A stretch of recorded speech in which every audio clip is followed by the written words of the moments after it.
नमस्कार दोस्तों।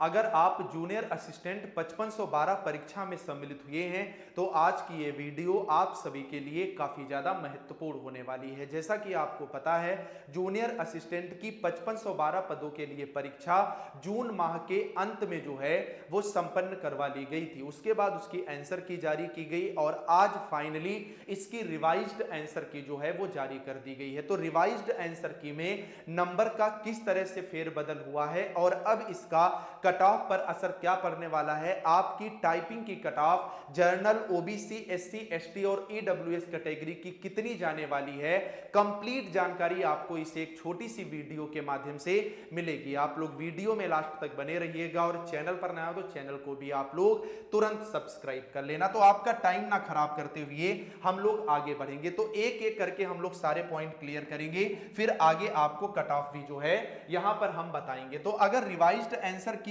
आप बात करोगे तो 3 क्वेश्चन में सभी को कॉमन अंक दिए गए हैं, यानी वो आपने अटेम्प्ट किया है, आपने अटेम्प्ट नहीं किया है, आपने उसका ऑप्शन सही लगाया था, आपने उसका ऑप्शन गलत लगाया था, सबको ये नंबर जो है वो दे दिए गए हैं। 3 क्वेश्चंस के ऑप्शंस में जो है वो बदलाव किए गए हैं, जिसमें एक हिंदी का जो प्रश्न था देशज वाला, जिसमें फटाफट धड़ाधड़ वाला जो ऑप्शन है वो माना गया है। एक सवाल जो है कंप्यूटर में बदला गया है जो कि एक्सेल से संबंधित था, जिसमें पहले डॉलर वाला ऑप्शन ए सही था लेकिन अब इसमें ऑप्शन ई को करेक्ट मान लिया गया है। और एक यूपी जीके का क्वेश्चन जो कि रानी लक्ष्मीबाई से संबंधित था, उसमें पहले ऑप्शन जो है वो 4 माना गया था, अब इसका जो है वो 3 माना गया है। तो ये 3 ऑप्शन बदले गए हैं और 3 में कॉमन अंक जो है वो दिए गए हैं। अब दूसरी बात निकल करके आती है कि टाइपिंग का रिजल्ट कब आएगा। आपकी परीक्षा जो है ये 29 जून को संपन्न हुई थी। ये पूरी तरह से एक्सपेक्टेड था कि सितंबर लास्ट में आपकी आंसर की जो रिवाइज्ड वाली है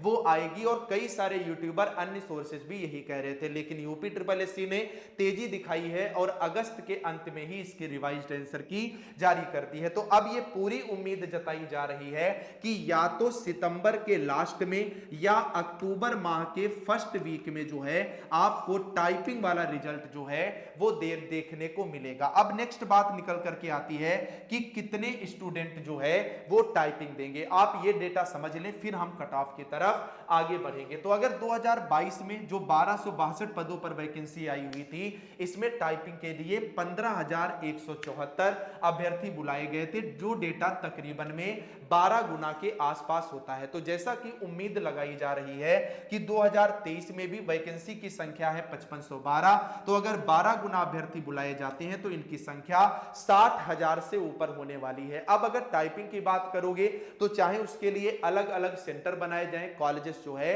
वो हायर किए जा सकते हैं, जिस तरह से इलाहाबाद हाई कोर्ट जो है अपनी टाइपिंग कंडक्ट कराता है। तो आप लोग इस फेयर में बिल्कुल भी मत रहिएगा कि स्टूडेंट जो है वो कम बुलाए जाएंगे। और अगर अक्टूबर फर्स्ट वीक तक रिजल्ट आता है तो नवंबर में आपकी टाइपिंग शुरू भी हो जाएगी, यानी मोटा मोटी आपके पास 2 से 2.5 महीने का समय जो है वो बच रहा है। अब बात निकल करके आती है सर कट ऑफ जो है वो कितनी जाएगी। तो अगर मेरे आप ओपिनियन से बात करोगे तो कट ऑफ यही रहनी चाहिए। अगर आप जनरल कैटेगरी से हैं और आपका स्कोर 41 से 44 के बीच में है तो आप टाइपिंग के लिए बुलाए जाएंगे। मैं अभी फाइनल कट ऑफ की बात नहीं कर रहा हूं। ओबीसी और ईडब्ल्यूएस कैटेगरी का सेम ही रहता है, 41 से 44 वाले पूरी तरह से यहां पर सेफ है। अगर बात आप एससी कैटेगरी से करोगे तो 37 से 40 के बीच वाले और एसटी में 35 से 38 वाले टाइपिंग में जो है वो बुलाए जाने की पूरी उम्मीद है। फिलहाल आप लोग कमेंट में जरूर बताइएगा कि आप किस कैटेगरी से हैं,